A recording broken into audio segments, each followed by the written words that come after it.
ममता बनर्जी ने मुख्य आरोपी को फांसी क्यों नहीं दी? अपराधिता बिल पास कराने का मतलब क्या था जब रेपिस्ट को सजा नहीं मिल पा रही है?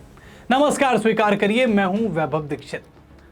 आरजीकर अस्पताल में जूनियर डॉक्टर के साथ हुए रेप और हत्याकांड के मामले के मुख्य आरोपी संजय राय को सजा दिलाने की मांग लंबे समय से चल रही है। ममता बनर्जी अभी कुछ समय पहले ही अपराधिता बिल लेकर आई, जिसमें यह कहा गया था कि बीएनएस के तहत रेप के दोषी को 10 साल की कठोर जेल की सजा जो है वो दी जाएगी। उम्र कैद तक बढ़ाया जा सकता है, यह भी बताया गया उसमें। बंगाल की विधायिका इस सजा को उम्र कैद और जुर्माना या मौत तक बढ़ाने का प्रस्ताव करती है। इसके अलावा जुर्माना ऐसा होना चाहिए जो पीड़िता की चिकित्सा और पुनर्वास लागतों को पूरा कर सके।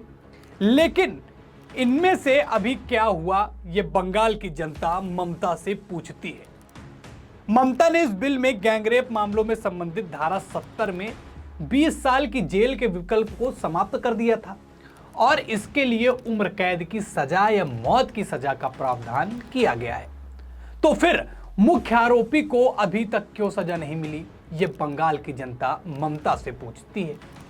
अपराधिता बिल में बीएनएस की धारा 66 में भी बदलाव करने का प्रस्ताव है और बीएनएस की धारा 66 के तहत रेप के बाद पीड़िता की मौत हो जाने या उसे संकटपूर्ण अवस्था में डाल 20 साल की जेल, उम्र कैद और मौत की सजा का प्रावधान है। वहीं अपराधिता बिल में इस तरह के कृत्य के लिए केवल मौत की सजा देने का प्रस्ताव है। वहीं गैंगरेप मामलों में संबंधित बीएनएस की धारा 70 में 20 साल की जेल के विकल्प को समाप्त करके इसे उम्र कैद जो है वो या मौत की सजा का प्रावधान दिया, जो मैंने आपको बताया। लेकिन मामला आपके सामने है, आज तक मुख्य आरोपी को इस बिल के आधार पर सजा नहीं दी गई। हालांकि इस बिल को अभी केवल विधानसभा में ही पास कराया गया है, जिस पर अभी राष्ट्रपति की मुहर लगना बाकी है, क्योंकि जब कोई भी ऐसा नियम होता है जिसमें मौत की सजा, उम्र कैद जैसी बात आ जाती है, वो चाहे किसी राज्य का ही मामला क्यों ना हो, उसमें राष्ट्रपति के बिना हस्ताक्षर के काम, सहमति के काम नहीं चलता है। पर अगर ममता बनर्जी इस तरीके की सोच रखती हैं तो फिर आरजीकर मामले में ममता के मुंह पर टेक क्यों लग गया? क्यों ममता का मुंह बंद हो गया? क्यों ममता की आंखों में पट्टी बन गई? क्यों मुख्य आरोपी को अब तक किसी कड़ी सजा का ऐलान नहीं हुआ? ममता सरकार आज पूरे तरीके से घेरे में है, जनता विरोध में है और महिलाओं के साथ पश्चिम बंगाल के अंदर हो रहे छेड़छाड़ को लेकर जन आक्रोश भी अपने चरम पर है। यह भी कहा जाता रहा है हमेशा से कि संजय राय, जो कि आरजीकर अस्पताल में जो रेप और हत्याकांड हुआ उसके मुख्य आरोपी के तौर पर हैं और ममता बनर्जी के करीबी भी है, यह बताया जाता है। और इस वजह से शायद ममता बनर्जी किसी बड़े फैसले की तरफ कदम बढ़ाने से पहले कई बार सोच रही हैं। हालांकि ममता बनर्जी ने इस बात को स्पष्ट किया था कि अपराधी कोई हो, सजा सबको मिलेगी।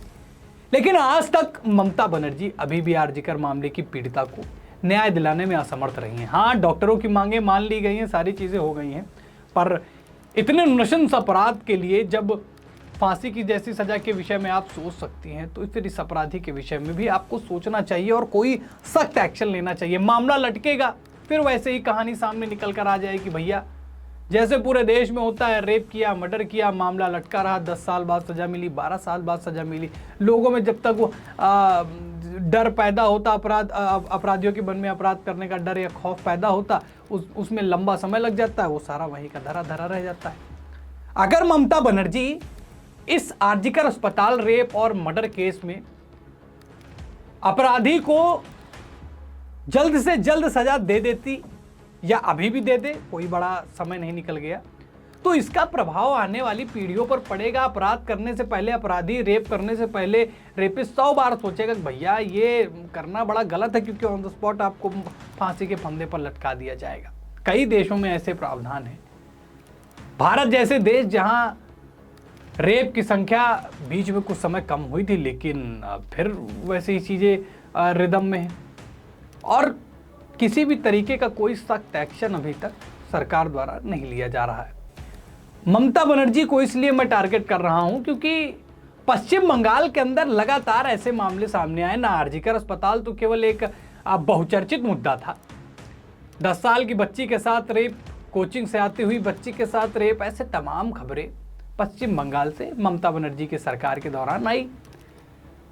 अगर आपकी सोच, मेरा यही आपसे प्रश्न है, अगर आपकी सोच ऐसी है कि आप अपराजिता जैसे बिल के विषय में सोच सकती हैं, उसको विधानसभा में पारित करा सकती हैं, तो फिर उसको इंप्लीमेंट क्यों नहीं करती? आप अपराधी को सजा दिलाइए, अपराध अपने मन से कम होगा।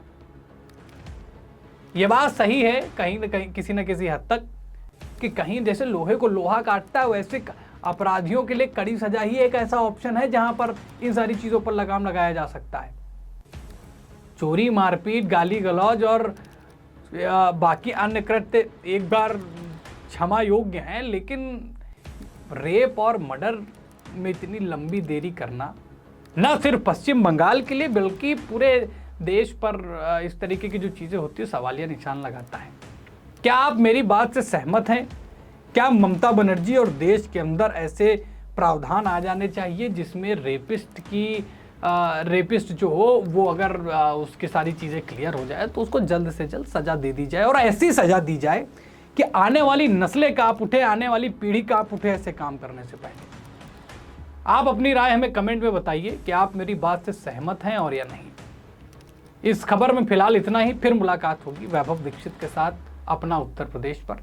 वीडियो अच्छी लगी हो तो वीडियो को लाइक और शेयर करें, चैनल पर नए हैं तो चैनल को सब्सक्राइब करें। धन्यवाद।